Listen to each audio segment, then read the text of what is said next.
Canon T2i. I am so sick of hearing about this camera. But after this video, I'm actually not sure if I will be anymore. I've heard consistently this is the best first budget cinematic 1080p Canon DSLR, not micro four thirds, all the other buzzwords that everyone just likes to throw around when they talk about this camera. And this has been bugging me so much, I just went and bought my own T2i. So let's see if it's any good. Let's start out then with the image quality and specs. The T2i was a Canon DSLR that released in, early 2010. So this is now a 12-year-old camera. Has an 18 megapixel APS-C sensor, which started use actually in the 7D in 2009, and it was used in about a dozen too many other cameras up until the T6i, where a new 24 megapixel sensor started being used. Anecdotally, all the cameras that shared this sensor shared very similar image quality, so I chose to review the camera with the cheapest price tag in the name of thumbnails and clickbait. This camera also features a pretty low resolution, non-flippy, non-touch, non-anything screen, and the overall surprisingly solid build quality you expect from Canon's budget cameras. And it's also very clicky for some reason. And it has a mini HDMI out, mini USB port, and a velometer port, which is a nice touch, and a mic port, but it does not have a headphone jack. So let's move into the thing everyone really cares about. Because we all know the only thing that matters is how the footage looks when recording someone else who is testing the same exact camera, or alternatively, if you lack any friends, just how it looks taking a video of another camera you just happen to have lying around. This is how high quality my cat looks with the camera. Overall though, the image quality actually did shock me.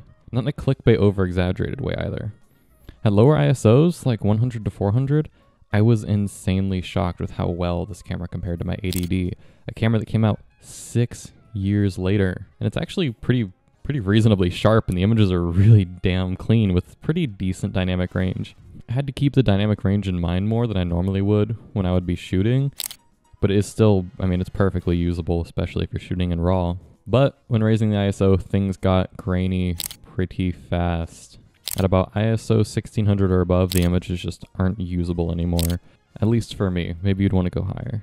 So later in the day or at night, it's really not the brightest bulb in the LED panel, but honestly, you can just make do with some faster glass in most situations. The camera's so cheap, just spend some extra money on like a 51.4 instead of a 1.8. People did it with film for like 50 years or however long ago film was invented. Now, photo quality is great and all, like pretty much any camera that has been made in the last 15 years.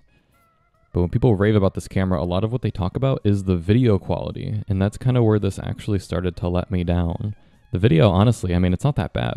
It has the classic Canon look, which is good. It's 1080p up to 30 FPS, and it looks okay. It looks pretty good.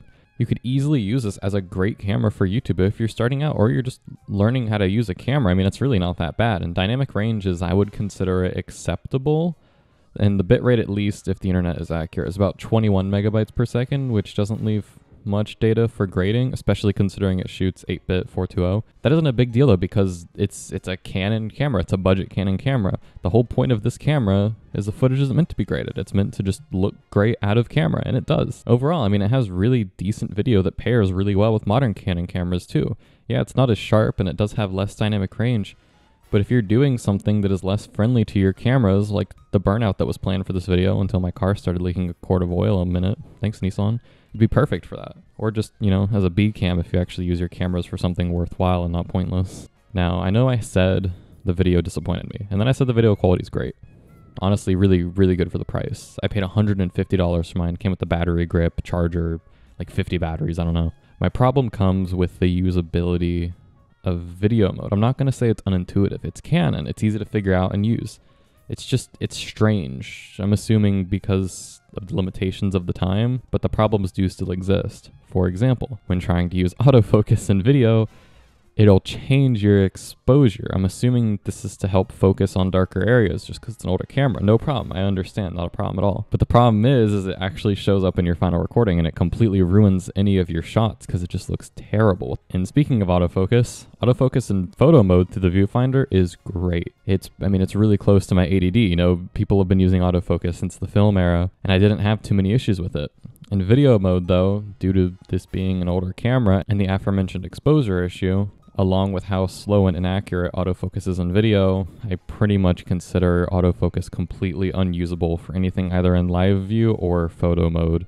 This wasn't my only issue with the camera in video mode either. When using an external display, I mean, just watch, like, it can't display proper resolutions. It turns off and on. It refuses to let me shoot in 1080p while I'm actually viewing it in 1080p on the monitor.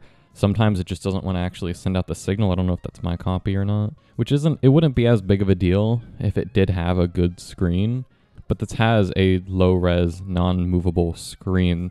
So you're really relying on an external display to really see what you're doing if you're anywhere besides directly behind the camera. I will say though, if video isn't your main focus, those issues are not really important. It just bugged me personally. I think it's important to mention if you are focused on video shooting with this camera. Other than that though, this camera is pretty much normal Canon. It's easy to pick up, start shooting, relatively easy to navigate the menus, has most of the buttons you need, and gives you pretty reasonable control over the camera without too much fuss. It only has one main dial for adjusting your settings, doesn't have 2 or even 3 like some cameras have, but it is an entry-level camera.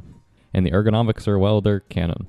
You love or hate it. I personally really love how this and most Canons feel in my hand. Much better than something like the APS-C Sony cameras or the Panasonic G7, G85, which are just way too small for my big hands.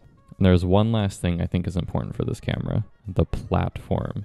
One issue I had with the Sony a5100 I looked at recently was the platform. If you wanted Sony glass now or in the future, and any pro Sony camera, basically if you wanted an upgrade path, you were going to be shelling out tons and tons of money just due to the ecosystem being extremely expensive and not having quite the same low-end support Canon has. Not to say Sony lacks low-end support, it just doesn't have as much as the EF mount in my opinion when it comes to autofocus lenses.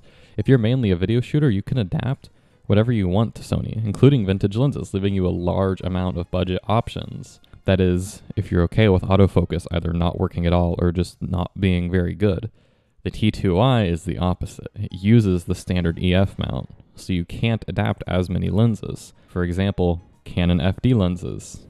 Great job, Canon. But you do have a much larger first-party support for the camera, meaning you can slowly accumulate all the lenses you really are going to ever need, and then eventually upgrade to a better or more modern camera and keep all of your old Canon glass without any adapters and perfectly usable autofocus. Yes, you can't use RF glass, but for now, Canon has options for quite literally everything. I mean, they've been making EF glass since the 80s, you know, with autofocus. Besides a budget 35mm 1.8, but I've been using my Sigma 17-50 on this camera mostly, and it is just the perfect combination. You can get this lens between like $200 and $300 used on eBay and have a fantastic camera setup for $350 to $450, depending on what you end up paying for your gear. I mean, f2.8, 17 to 50mm zoom, 1080p video, 18 megapixel photo, and autofocus too, $350. That's cheaper than any brand new camera body pretty much on the market. I mean, what even is there? The garbage EF camera there was that Canon made with the plastic mount. I mean, you know, that's insane. And I'm not saying you can't get a similar setup for Sony, but in my opinion, it wouldn't be as good all around due to the ecosystem, or it would just cost more to get the same level of quality. You could definitely build out a better video setup for other budget cameras. Something like an A5000, A5100 with a few vintage primes, or I mean, even modern primes, could outshoot the T2i any day of the week. But for a more run and gun hybrid setup, you're not going to be all in for just $350.